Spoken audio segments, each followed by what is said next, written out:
Hi everybody and welcome back to Lost Genre Reddit Stories.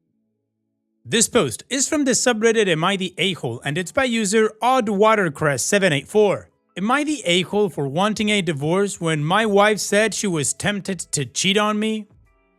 For background, I, 33 male, and my wife Kate, 32 female, have been married for 8 years. We have one child, male 3, who was unplanned but not unwelcome. When my wife found out she was pregnant, it obviously came as a surprise to us. She had been taking birth control ever since we started dating, since we had agreed that we were not financially ready to have a kid. However, after being married for 5 years and advancing our careers, we felt like we could make it work. Thus, we decided to keep the child and began planning for the next phase of our lives. Prior to Kate getting pregnant, she worked as a waitress at a local restaurant, making just about minimum wage once tips were factored in. On the other hand, I am a construction worker who made 2 to 3 times more than her at the time. We lived in a decent apartment, but we agreed that we would need a real house to have the space for our child, so we began looking for our first home. During that process, and as Kate's pregnancy went further along, she quit her job to focus on preparing for the baby. We found a house that we liked, but it was more expensive than I was hoping for. I make good money working construction, but having to fund 2 people, a new mortgage, and buy all the supplies a baby needs is not easy.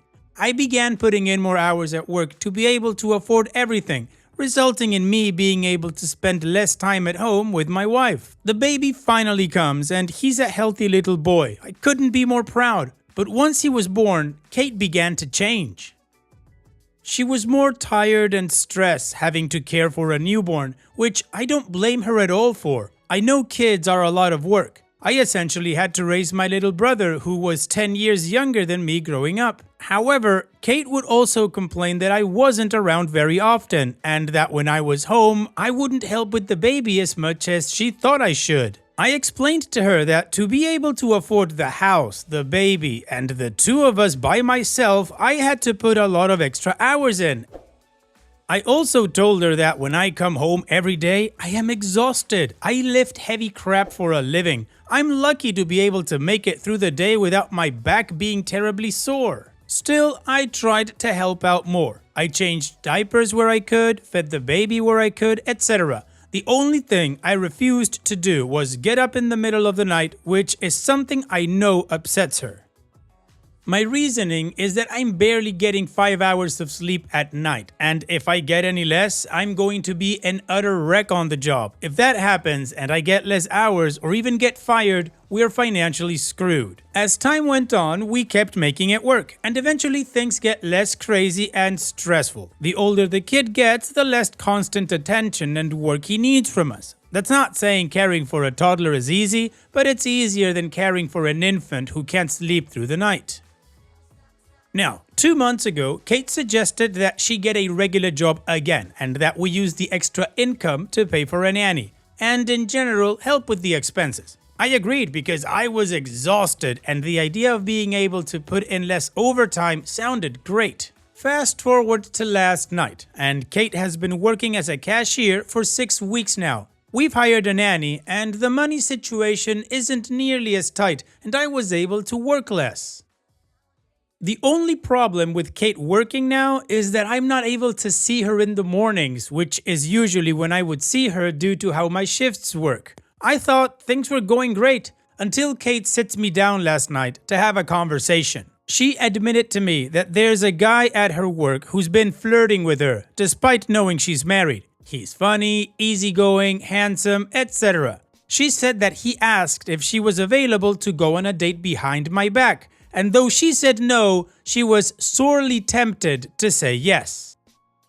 This blindsided me then, but now that I've had a day to think about it, I think I can see how this happened. She was always upset that I wasn't home very often, wasn't there to help and support her with the kid and so on. Our current arrangement allowed me to have more energy when I came home, but since she leaves for work in the morning before I wake up, the actual duration of time I see her each day has shrunk even further. I think that the reason she was tempted by this guy at work is that he's giving her the attention she wants from me. I can understand that, but it also pissed me off. Frankly, I've been busting my ass for 3 years to afford our child the house she wanted and her ability to be a stay-at-home mom. I've been working 10 or 12-hour days, 6 days a week to afford this, and she's tempted by some guy at work after knowing him for 6 weeks. I felt betrayed, more than I ever have before. I asked to see her phone and she gave it to me without resistance. I went through all her contacts, deleted messages, everything, and didn't find anything suspicious. I don't believe that she actually cheated and is only pretending to be tempted to, but I suppose it's possible. She seemed genuinely remorseful during our conversation, but that didn't make it feel any better. I told her in the heat of the moment that I want a divorce, and this caused her to break down in tears and beg me to stay. She asked if I would tear our family apart over just the idea of her cheating, and I threw her words back in her face and said I was sorely tempted. I then went to bed and ignored her attempts to get me to talk, since I had work today. The work that has kept our family afloat for the last 3 years, and more if you want to count the 5 years I spent making 3 times more than her. I thought about this all day today, and I'm not sure what to do. I can't get over the idea of my wife wanting to cheat with the first man she spent any extended time with in 3 years. She asked me if I was going to throw it all away over a feeling, but she was going to do the same damn thing with a guy from work. She's angry that I got angry at her in the moment, but I think I have a good reason to be furious. Am I the a-hole? Well, OP, no, I don't think you're the a-hole. I think it's more complicated than that. I think you feel unappreciated and you are definitely hurt. Which, of course, I absolutely understand. I mean, you were thinking about the teamwork thing. You were doing your part to keep your family afloat, and while doing that, you feel betrayed that your wife caught the attention of some other guy and he caught her attention. Now, if while everything you did for your family, she had cheated on you, then yeah, I'd say divorce her. She's a cheater. She sucks. But this is why it gets more complicated, because she didn't cheat on you and she confessed that she was tempted. Maybe tempted was the wrong word, I don't know, but she confessed to it, she feels bad about it, and she went to you. She didn't go to her friends or her mom or anybody else for this. She went straight to you. Which, first of all, it takes a lot of courage to actually do that, and second of all, I think she's still in it. So maybe instead of thinking of divorce right away, I'd sit down and have a conversation with her and see if maybe couples counseling can help you guys get back on the right track. Again, it's not an easy situation, and I think it depends on the person. You just need to think if you are okay with going through that. Weigh the pros and cons of doing so and making a decision. And what do you guys think about OP's situation? What is your judgment? Let me know in the comment section, and now let's go check out the community comments. Narfel the Garthak says, "You have every right to be upset, but I have to caution against letting that anger blind you to a possible silver lining. She was asked by a guy at work to date behind your back. She said no. She told you. She even expressed that she was tempted. Slap in the face? Maybe. Or is it a wake-up call for you both to get off your asses and fix your relationship? You have a house and a kid, and you're both working to make it work. But it sounds like you might also be letting your relationship fall by the wayside to facilitate all that. You fell in love, got married, and because of that had a child. That relationship is worth working on too, and you might have to work as hard, if not harder, to make that work as well. You both deserve that." Mike Zadie says, "Listen, Reddit is always the first to tell you to divorce. In this scenario, she didn't cheat, and from what I understood from this, she was tempted to go on a date. This is a make it or break it point in your relationship. It can be a wake-up call to figure out how to give each other the attention and appreciation that you both want, need, and deserve, or you can call it quits. I agree with others that marriage counseling may help with figuring out the best path forward." And Desperado781 says, "Your wife communicated something hard with you. I believe the message she is trying to send is that she doesn't feel loved or even feels like she has a husband since you work so much and it seems like your times don't sync often. Maybe having a dedicated date night every week will help. Maybe quitting her job or changing her shift times so that sicko doesn't see her. Or maybe you can't get over it and need to divorce her for your sanity. You have a right to be angry. Your wife said she may have wanted to cheat on you, but I truly think from what was written, she wants to spend more time with you, since she probably rarely sees you since you work so much. Good luck, man. There are no wrong choices, but do take some time and reflect on what you want to do. Opie's edit. After reading through many of the comments here, I've decided that I'm going to have a thorough conversation with my wife before taking any harsh action like divorce. I feel, or maybe I just hope, that there's still a chance for us to be happy and healthy together, despite everything that's happened. For starters, I'm going to tell her how I truly feel about all of this. Not just what I was thinking in the heat of the moment when she told me about what happened with the guy from work. It effing hurts to know that my wife was sorely tempted by some stranger she met 6 weeks ago after being married for 8 years and having a son together. I've busted my ass literally and figuratively to be able to afford everything, and I feel like she hasn't been appreciating that. I understand that she's been busy at home taking care of the kid, but if we were to trade jobs for a day, I highly suspect she would change her tune regarding the division of work and effort that we've been putting in. Also, I plan to tell her that I want her to quit her job immediately. Even if she wasn't tempted at all, I don't want her around the type of scumbag man to take advantage of married women. If she doesn't agree to this, then I will have to assume that there's more between her and the guy at work than she's letting on. Lastly, I want to discuss what needs to be done in our relationship to mend it at this point. As many commenters have pointed out, she's almost certainly feeling lonely and neglected with how little time we get to spend together. But I'm not sure how we can improve that while maintaining our current lifestyle. If I'm going to be supporting our family on my own, then I simply won't have time to spend with her during the week. A few commenters suggested she get a job with hours that align with mine so that we're home at the same time. And honestly, that sounds like it could be a partial solution to this. Even if it's just a few hours a day where we can both be home and I'm not falling over tired, it would be better than what we have now. And as she slowly gets raises and promotions, I'll be able to work less and devote more time to her and our son. I'll probably update this post tomorrow once we have that conversation, but for now, I need to get to sleep. Thank you everyone for all the feedback and advice, truly. Okay, well, the community didn't overall judge OP to be the a-hole or not, but they did have advice for him and his relationship, which apparently from OP's edit, he did hear what the community was saying. So let's not waste any more time and move on straight to the update to see how this story ends. Before I get into the update, I need to clarify something that many commenters were asking about on the initial post. Many people have been asking how my wife getting a job was able to pay for a nanny and me reducing my work hours slightly. The answer is that we live in the northeastern USA where minimum wages are good, relatively speaking, and that nanny was a poor choice of words on my part. She's more of an informal babysitter, not an official job.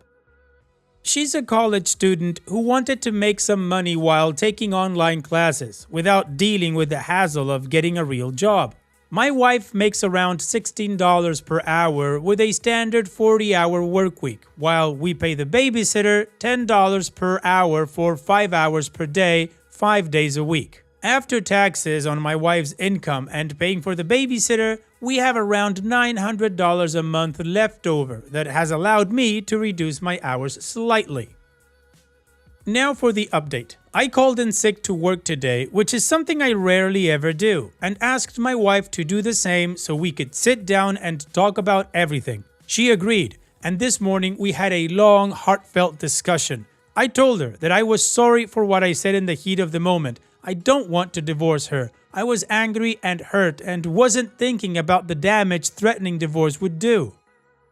I told her that I understand things have been difficult for us the last 3 years, but I was shocked that she would be sorely tempted to cheat on me after just 6 weeks with some random guy at her job. I told her that having been the sole or at least the main provider for our family pretty much the entire time we've known each other, I felt like I wasn't being appreciated enough for the work and effort I've been putting in. She said she felt the same way, that she felt like she was struggling thanklessly since I was never around to be with her. I told her that that was only the case because I had to make enough money to pay for the kid and the house she wanted. And before anyone tries to twist my words, I love my son dearly. I am not simply putting up with him because she wanted to keep him. If I took less overtime to see her and help with the kid more often, we'd have trouble keeping the lights on. We both agreed that we needed more time with each other at home, but talking out how to make that happen took a while.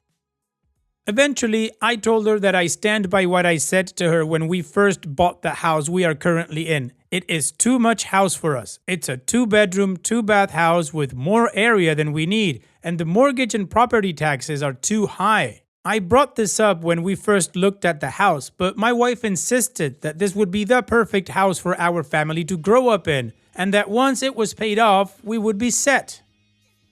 But seeing how much we've struggled to afford this house while slowly falling apart physically and mentally, I think she understands now that it's too much.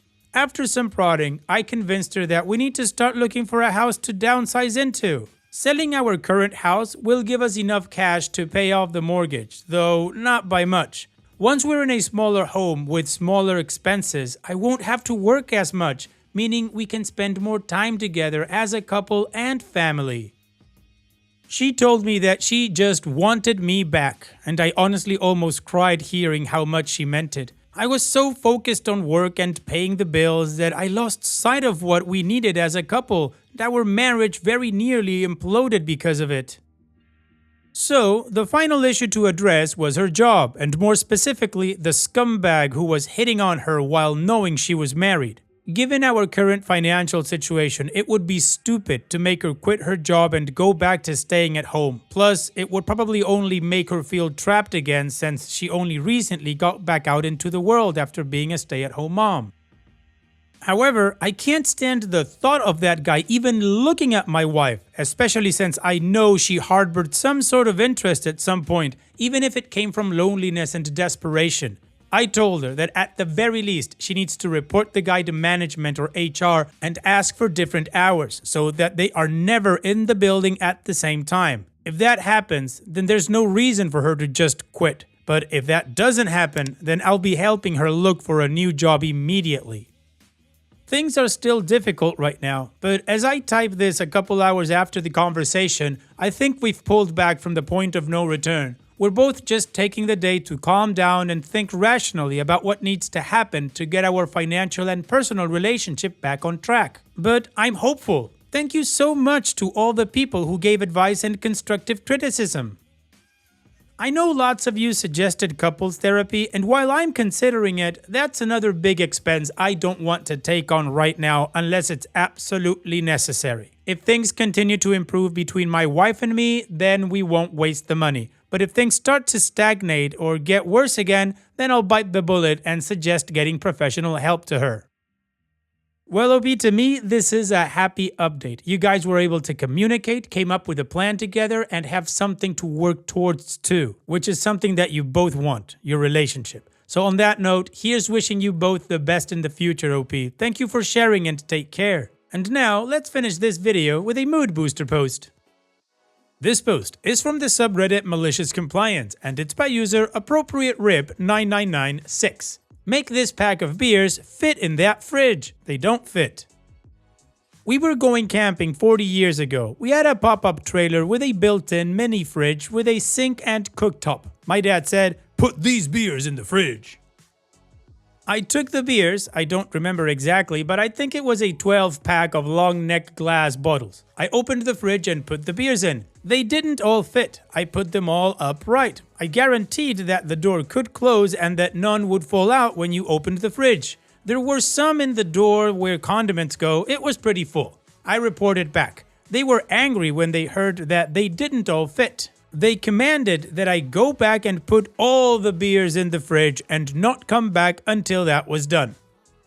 Could the beers be on their side with the fridge door still closing and I could stack them up? No. Could I put the beers that are upside down and the beers that are right side up? It wasn't stable. I worked at it for a while since I didn't have a time limit. I like geometry. I'm good at math. I like puzzles. Still, it could not be done.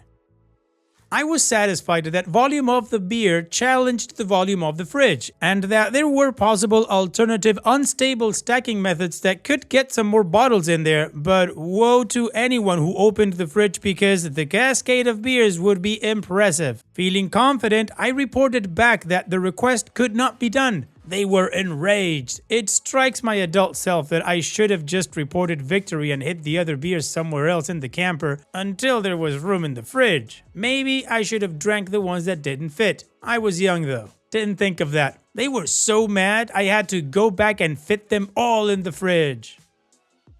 Okay then, I went for an unstable arrangement of beers and worked at it for some time until I could just slam the door closed in time to form a seal. Eventually, they opened the booby-trapped door. The camper was not level. As the door opened, the beers all rolled out of the fridge in a rush for the open door of the camper like salmon jumping free when the dam is released, but they crashed in pools of broken glass and beer on rocks. My dad caught a few like an Alaskan bear on the river. He got like 2 in each mitt. I expected to be yelled at again, but no. Strangely, the worst of it was reporting the news that they didn't fit and not the aftermath of the Great Beer Migration. Well, OP, at least they were fair in not yelling at you at the end because it was their own fault that those beers just ran away. Thanks for sharing, OP. And that's it for today's video. Thank you so much for taking the time to watch it. Now, if you've gotten to this point in the video, I assume that you like these stories that I'm reading out, so here are a couple more that you might enjoy. And if you don't have any time to watch another story right now, save it for later, and also, don't forget to hit that subscribe button.